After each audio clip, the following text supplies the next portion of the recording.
ابوذر رضی الله تعالی عنه روایت میکنه که پیغمبر در فصل شتا تیرما میگه وقتی تابستان بود میگه شتا زمستان بیرون برآمد در دستشان میگه یک غصن شاخچه شکستگی بودن که در تنه همون میگه پوری برگای خشک بود. بعد از او آوردن میگه پیش منو یک تا زدن میگه همه برگا ریخ. گو یا ابوذر ای ابوذر. گفتم لبیک یا رسول الله. لبیک پیغمبر خدا. گو بنده مسلمان هر وقتا میخیزن نمازش میخوانه نمازش خالص لله میخوانه رفته با جماعت میخوانه خزانه را ریختن شدیدی در دستی منها اینمی خیل گناهش میریزه. چه خیلی که در تیرما میریزن انمی درختها را برگشت ما نمیدونیم این ساعت ها قسم به خدا گناه ریخته است. گناه ریخته رفته است. صاحب منبع العلوم عمر سربازی هم گفت است کو من در رمضان ایزا میکشم که حاجت خانه دارم. گفتن چوه حضرت ایزا میکشی؟ گفته بند 1000 ما هوی کنم مقصد تارت شکنم. گفته چی با آخی؟ گفته در یک ماه رمضان این زمین از ملائکه میخیل پر رای که من ایزا میکشم برای تارت شکستن. اولیاء چشمی دل داشتیم این زمین پوری ملائکه قسم به خدا ما نمیبینیم. ما چشم ملائکه بین نداریم آخی. ما چشم ملائکه بین داشتگی باشیم قسم به خدا این زمین یگان وجبش خالی نیست. در یک ماه رمضان خبرهای ما را آسمان میبرن شاهدی میتیم. ابو دردا روایت کردگی بود است که هر کسی طهارت میکنه طهارتش خوب کنه بعد از او به سوی نماز بیاید قدماش نبرداشته قدمی راست شه خدا حسنات می نویسه. هر حسنات پیغمبر گو بین زمین و آسمان درجه داره. قدم چپش می برداره ولی نزده خدا گناهاش می گذره حتی به خودش نزدیکش میکنه به عبادتش نزدیک میکنه جماعت قدی نماز ادا میکنه گناهاش می بخشه. فإن أتى المسجد هر کسی مسجد می بیا و قد صلوا بعضاً اگر یکی از نمازاش هم در مسجد خانه و دیگراش هر جا در خانه ما ادرک و اتم ما بقیه اگر به آن شرط نمازاش تار در مسجد خانه یک چه اینجا خانه و یک چه در بازار خانه یک چه خانهش نه با اینش همین خلم خانه همین اجرم صاحب میشده همین اجرم میگرفته. زیرا این که هر کسی مسجد میبیان نماز خانه هر کسی مسجد میبیان نماز خانه در یک روایت دیگر گفت ای نماز خواندن رسول اکرم تحیه مسجد گفتیم آمده گفتن نماز خانه نمازاتون هم تار با جماعت خانه گفتم ثوابم در میابه. این گناه ها رو میریزونده. روایت ابن حبان بود ای ابو هریره رضی الله تعالی عنه جناب پیغمبر فرمودند من حين يخرج احدكم من منزله الى المسجد زمانی که هر یکی شما از خانه‌تان میبرای به سوی مسجد میبیایی در هر یک قدم شما حسنات نویسانده میشود در هر یک قدم شما گناهاتان میسوزند تا بازگشتنتان گناهاتان سوختن میگیرد.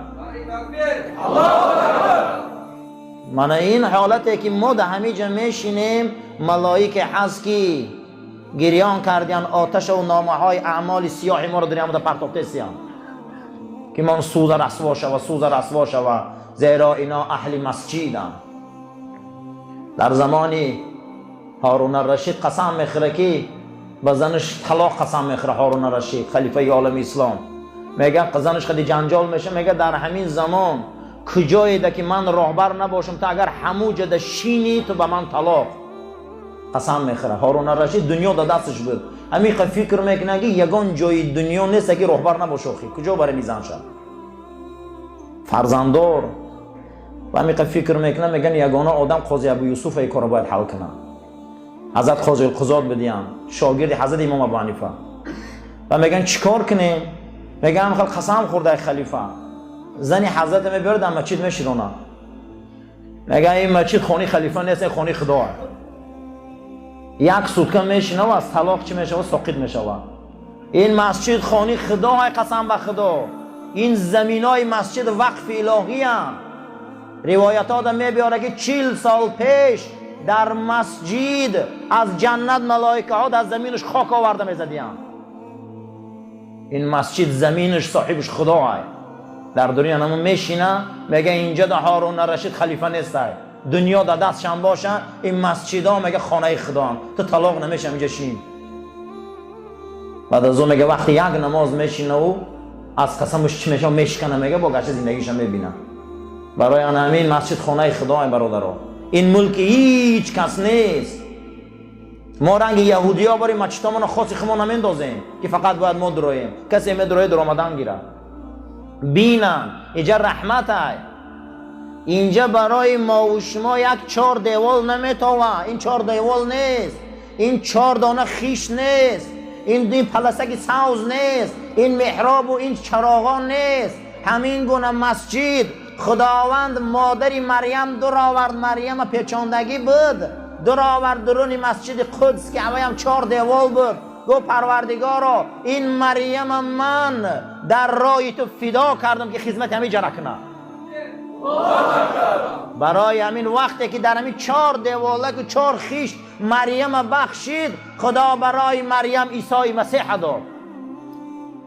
گمان نکنه که این 4 دیواله، این 4 دیواله و این دیوالا ده از جانب خدا ملائک می میشینن. این جای هست که پیامبر بهترین نقطه زمین گفتن برای ما 4 دیوال میتوه. کسی برای این 4 دیوال عادی خدمت میکنه، فردا این زورق کشتی میشه و که اینا از پول صراط میگذرن. حدیث رسول اکرم این 4 دیوال میتوه. کسی برای این 4 دیوال خدمت میکنه و ابراهیم و خلیل الرحمن قتی پگه حشر میشوه. برای همین هر کسی ای خانهش میبر آمده به سوی مسجد همین 4 دیوال دا آمدن ده، هر قدمش ده گناهاش میسوخته. ولی ابن خزیمه من حدیث عثمان رضی الله عنه، از برای ابن خزیمه روایت بود است که حدیث حضرت عثمان روایت کردیان. من توضع، پیغمبر صلی الله علیه و سلم گفتیان هر کسی طهارت کنه، فاسبغ الوضوء، طهارت خوشرو کنه، به سوی نماز 5 وقته بیاید، با همراهی امام 5 وقت نماز ادا کنه، غفر له ذنبه، خداوند تمام گناهاش میبخشه. همین هر کسی که قطعی امام میبیا 5 وقت نماز میخونه. جناب پیغمبر در لحظه آخر حیات بودن، 13 نماز خواندن نتونستن، حضرت مردن و مسجد گفتن، مردن و مسجد گفتن، حتی که آمده 6 نماز خواندن. در یک روایت دیگه مادرمان عایشه میگن حضرت میگه چارقاوک از خانه من میبروردن، سرشان از خانه ای دری خانه من بیرون میکردن، میدیدن که پدر و مردم در امامی داره. حضرت میگن تا نگاه میکردم چشماش پوری آب میشد که من ای جماعت دیر موندم و همین درد از دنیا گذشتم. پیامبر ما مسجد گفتم مرد، پیامبر ما مسجد گفتم مرد. پیغمبر ما برای مسجد گریه کرد. علی را گفت در پشت من بردار علی، مسجد بر. در راه حضرت علی میگه 2 بار 3 بار طهارت حضرت میشکست، با آورده طهارت میکردن به ما برگم شد. پیامبر ما مسجد گفت. بنیاد مسجد باید تقوا باشه، بنیاد مسجد باید خدا ترسی باشه. مسجد در درش باید از خدا و رسول گفته شود، از اخلاق و تمیز گفته شود. وقتی پیغمبر صلی الله علیه و سلم میبیاین قدم میزنن در مدینه، اولین بار مسجد بنیاد میکنن، نامش قبا. نامش چی بوده؟ قبا. مسجد قبا را بنیاد میکنن. در مسجد قبا نماز و ذکر و تحلیل سر میشه. پیامبر هجرت آمدگیان، منافقان میبیاین رو به روی مسجد قبا یا مسجد میسازن. نام مسجد میمانن زرار.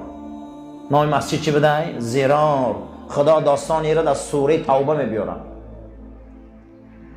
مسجد قبا را که بنیادش توبه بود، بنیادش تقوا بود، للرکع و السجود، برای رکوع کننده ها و سجده کننده ها بود، جای دعا و درود بود. و مسجد بنیاد ماند. اما مسجد زرار برای فتنه بود، برای دسیسه بود، برای ابلهی بود، برای به ایمان کردن همون منطقه بود. زید رسول الله مبارزه بری بود. روز پیغمبری مسجد کلید کردن، جاش بسر که پرتایی کردن. مسجد باید جای تقوا باشه. مسجد باید اساس ایمان در اوجا گفته شود. مسجد باید برای هدایت باشه. مسجد باید همین گونه باشه که یک آینه باشه که مردم نگاه کنه خشو و راست کنه. مسجد این خیلی جایه. این فرهنگی حضرت ابراهیم ای که او مسجد ساخته. 10,000 سال شد این مسجد ها بنیادن. دعا کرده هر کسی که یک چراغ در مسجد گریان میکنه، رسول اکرم گفت خداوند در گور و چراغ گریان میکنه. هر کسی که در مسجد یک خیشت میمانه، روز قیامت تمام مال و پول حساب میکردیان. وقتی در مسجد اگر پول آدم دادگی باشه هموده می آمده است، خدا میگفته ایره حساب نکنی برای من دادگی است. برای همین مسجد گناه میریزانه، مسجد گناه میسوزانه، مسجد ما را راست میکنه، مسجد ما را چیکار مسلمان میکنه. مسجد غیر منافق کسی بد نمیبینه. والله مسجد کسای بد میبینن که اونا اهل زرارن. منافق ها آمدن رو بروی مسجد قبا مسجد کردن، زید پیغمبر دسیسه ها بردن. مسجد جای علم، مسجد جای فرهنگ است، مسجد جای حقیقت است، مسجد جای هست که اینجا باید انسان سازی. از این منبر هزارها هزار انسانی در گناه غوطه زده و رمیده و جهیده و حیوان مزاج با واسطه این منبر انسان شد، آدم شد، ره در آمد، رمکه در آمد، پدرش حرمت کرد، مادرش حرمت کرد، زن و کودکش حرمت کرد، فرزنداریش دانست، حلال دانست، حرام دانست. مسجد که نو جای گنده می شود.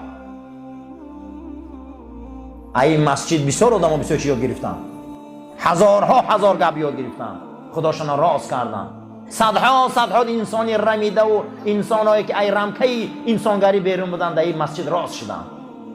یک تشمیم بوده هر کسی مسجد می آمده او جنت می رفته، گناه نداشته، پاک میشته گناه.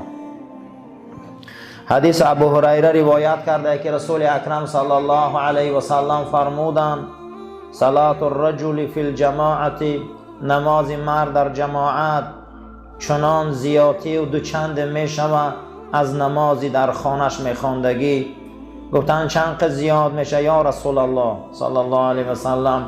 و فی سوقه، در بازار میخوندگی، در کوچه میخوندگی، در کارخانه میخوندگی. این گفت نماز جماعت فضیلت و فضل داره، چند درجه داره؟ گفت هر یک رکعتش 25 درجه داره. و ذالک انه اذا توضأ فاحسن الوضوء. شما اینو فهمیده؟ هر کسی که این دید اگر طهارت خوب کنه، بعد از او برای به سوی مسجد، مقصدش همین بده باشه که من نماز میخوانم در مسجد، مقصدم همینه. هر آینه قدمی که میزنه، قدمی که میبرداره، پروردگار درجه این مرد مسلمان بلند میکنه. هر قدمی که میزنه خطاگیاش میبخشه. هر وقتا که این نماز میخوانه ملائکه ها میبیاین، همیشه بر او دعا میکنن. در داخل نمازش ملائکه ها میگفتین که خدایا ای بنده تا رحم کن. ملائکه ها میگفته هستن که پروردگار ای بنده تا رحم کن. و همیشه اگر این بنده منتظر نماز در مسجد شینه، ملائکه هم دعاها را دراز میکردین. هر کسی که منتظر نماز در مسجد میشینه که من نماز خوانم با جماعت، ملائکه ها با دعاهاشون دراز شدن میگرفتن که خدایا رحمش کن، خدایا مغفرتش کن. ملائکه ها معصومن، ملائکه ها گناه نمیکنن، نفس اونها قبوله. خشا به حال آدمی که برای جماعت غم میخورن. در یک روایت دیگر آمدگی بوده است که میگن اللهم اغفر له، خدایا این بنده تا مغفرت کن. بار پروردگار ای را به توبه رسان. مادامی که این بنده اگر مردم آزار نته بعد این نمازاش، آدمی خوب شوه، اهل هدایت شوه، درباره بیهودگی و بی‌معنیگی دیگر گپ نزنه، آدمی واقعی بعد این نمازهای جماعت شوه، این انسان دیگر گناه نداره. اما بعد این رو با همو کاراش سر کنه با گناه آمدن میگیره. ولی مسلم من حدیث ابن مسعود، امام مسلم حدیث ابن مسعود روایت کرده رضی الله تعالی عنه، جناب پیغمبر گفتیان که مگر خداوند در هر یک قدمی مسجد بیا ثواب می نویسن، درجهش در جنت بلند میکنه، گناهاش میسوزانه، گناه نداره دیگه. هر کسی که مسجد دوست میداره او فرزند ابراهیم خلیل الرحمن است، زیرا که کعبه را کی ساخت، بیت المقدس کی ساخت، دو تا قبله که برای موحدان کی ساخته داد، برای مسجد کی غم خورد، مسجد دروازه هاش کی کشاد. مسجد این فرهنگ هر مسلمان است، مسجد این اثبات توحید است، مسجد این اکادمی رسول اکرم است، مسجد این اونیورسیته رسول اکرم است. تمام علمای ما از مسجد برآمدند، تمام کلاسیکای ما از مسجد برآمدند. ما یگان کلاسیک نداریم از زمان رودکی تا زمان عینی که از مسجد ندرآمده باشند. همه اینا از مدرسه های اسلام برآمدند، همه اینها از مسجد های اسلام برآمدند. برای آن همین کسی که مسجد دوست می‌داره نسل آن همینا است. مسجد هیچ محل انسان کج تربیت نکرده. مسجد کی می‌دراند؟ الا الخائفین. کیا مسجد می‌دراند؟ کسایی که از خدا می‌ترسند.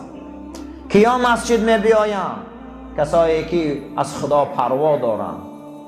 کیا مسجد می‌بیایند؟ اینها ملت ابراهیم خلیل الرحمنند. کیا مسجد می‌بیایند؟ اون کسایی که ابلیس غمگین میکنند.